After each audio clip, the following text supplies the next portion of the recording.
ప్రస్తుతం ఏంటి వాతావరణం, గాలి అటు వీస్తున్నట్టుంది, నేతలంతా అటువైపు లాగబడుతున్నారా లేకపోతే వాట్ కెన్ వి సే? నమస్కారం అండి TN9 ప్రేక్షకులకు.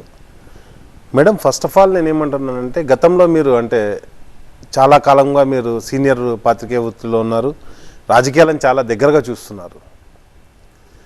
ఓకే, బీఆర్ఎస్ పార్టీ టీఆర్ఎస్ పార్టీగా ఉన్నప్పుడు కూడా మేము ప్రతి ఒక్క పార్టీలో కూడా ఏదైతే పొలిటికల్ ఆర్గనైజేషన్లో కొంతవరకు మార్పులు చేర్పులు జరుగుతూ ఉంటాయి. కానీ మల్లారెడ్డి గారు, రాజశేఖర్ రెడ్డి వాళ్ళిద్దరు కూడా ఇంజనీరింగ్ కాలేజ్ బ్యాక్గ్రౌండ్ నుంచి వచ్చారు. రాజశేఖర్ రెడ్డి గారి తండ్రి ఇంజనీరింగ్ కాలేజీ పెట్టాడు. మొన్న దౌర్జన్యంగా వితౌట్ నోటీస్, అసలు నోటీస్ లేదు, వాళ్ళకి ఇన్ఫర్మేషన్ లేదు, ఏం లేదు, వెళ్ళేసి వాళ్ళ కాలేజీకి వెళ్ళి రోడ్డు తవ్వేయడం, వాళ్ళ బిల్డింగ్లు కూలగొట్టడం, దానికి అక్రమ కట్టడాలు అని చెప్పేసి ఒక స్టేట్మెంట్ ఇవ్వడం.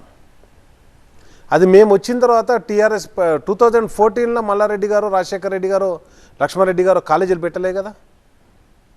నేనేమంటున్నా అంటే, దౌర్జన్యం చేసైనా సరే మా దగ్గరికి పిలిపించుకుంటాం. మొన్న మైపాల్ రెడ్డి గారు పటంచెరు ఎమ్మెల్యే, మసూన్ రెడ్డి గారు అని వాళ్ళ తమ్ముడు. ఇప్పుడు సరే నువ్వు కంప్లైంట్ చేసావా, నోటీస్ ఇచ్చావా, అవన్నీ ఇస్తే లీగల్గా ప్రొసీడ్ అవుతారు కదా ఎవరు. కానీ లేదు, ఆయన ఫస్ట్ అరెస్ట్ చేసి రాత్రి 3 గంటలకు అరెస్ట్ చేసి తీసుకెళ్ళి జైల్లో వేయడం.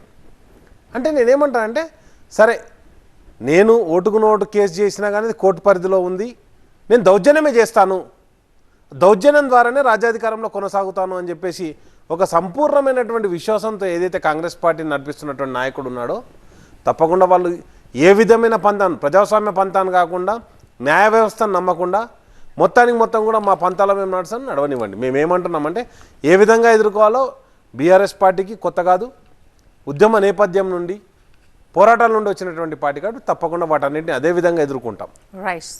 సంతోష్ ఉన్నారు కాలిఫోర్నియా నుంచి మీతో మాట్లాడడానికి. సంతోష్ గారు నమస్తే. రాకేష్ గారు. యా నమస్తే అండి. నమస్తే మేడం. ఒక 2 పాయింట్స్ అండి. ఇప్పుడు ముఖ్యంగా లిక్కర్ కేసులో కవిత అరెస్ట్ అయ్యారు కాబట్టి బాధపడుతున్నామండి. కాకపోతే ఇది జస్ట్ టైం బీయింగ్ అనుకుంటున్నాము ఈ హడావిడి అంతా. కాకపోతే మనకి కేసీఆర్ కేటీఆర్ కి క్లోజ్ ఫ్రెండ్ అయిన జగన్మోహన్ రెడ్డి గారిని కలిస్తే ఆయన ఈ ఈడీ కేసెస్, సిబిఐ కేసెస్ ఎలా మేనేజ్ చేసుకోవాలి, బెయిల్ ఎలా తెచ్చుకోవాలి, ఆయన ఎక్స్పర్ట్ అనమాట. కాబట్టి ఆయన బెయిల్ పైన 10 ఏళ్ళు ఉన్నాడు కాబట్టి ఆయనకి ఈ టెక్నిక్స్ బాగా తెలుసు. కాబట్టి కేటీఆర్ గారు ఢిల్లీ వెళ్లాల్సింది బదులు తాడేపల్లి వెళ్ళి జగన్ రెడ్డిని గారిని కలిస్తే ఆయన కాస్త మంచి టెక్నిక్స్ చెప్తే కవితక్కకి తొందరగా బెయిల్ దొరుకుతుందని ఆశిస్తున్నామండి. ఎందుకంటే అది మరి బీజేపీకి లాస్ట్ టైం కేటీఆర్ గారు ఒకసారి TV9 లో సంతోష్ గారు thank you for your advice. Santosh గారు thank you for your advice.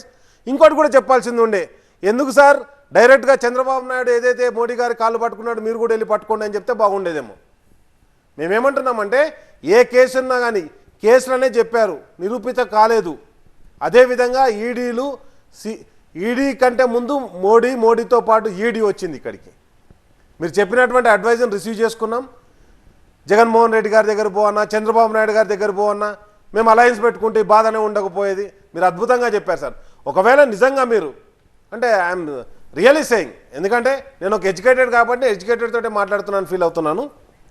Santosh గారు మీరు చెప్పినట్టుగా అసలు లిక్కర్ పాలసీ అనేది లాస్ అయిందా లాభమైందా ఢిల్లీలో, దాని గురించి కేంద్రం ఇంతవరకు ప్రకటన చేసిందా? నెంబర్ 1. నెంబర్ 2, అసలు ఢిల్లీలో ఉన్నటువంటి ప్రభుత్వం బీఆర్ఎస్ ప్రభుత్వమా, కాంగ్రెస్ మద్దతుతో నడుస్తున్నటువంటి కేజ్రీవాల్ ప్రభుత్వం? ఈరోజు కేజ్రీవాల్ కాంగ్రెస్ రెండు కూడా అలయన్స్ పార్టీలుగా ఉన్నాయి.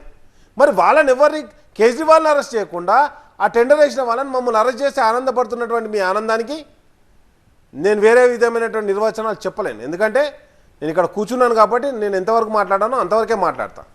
మీరన్నా ఎటకారాలు మాకు అర్థమైనాయి. అదే టైంలో మీకున్నటువంటి విఘ్నతను కూడా నేను ప్రశ్నిస్తున్నాను. తప్పకుండా సార్ ఆ కేసు ఏదైనా మీరు అన్నారు కదా, కేసు తప్పకుండా ఆ కోర్టులో తేల్చుకుంటాం. ఈరోజు ఆల్రెడీ రేపు ఒకటి గుర్తుపెట్టుకోండి, ఒక ఆడబిడ్డను శుక్రవారం నాడు సాయంత్రం అరెస్ట్ చేయించి శనివారం నాడు ఆదివారం నాడు కోర్టులకు హాలిడే ఉన్న రోజు వేధించడానికి కంకణబద్దులైనటువంటి బీజేపీని ఒక మాట అనలే, కాంగ్రెస్తో కలిసినటువంటి కేజ్రీవాల్ని ఏమనలేదు.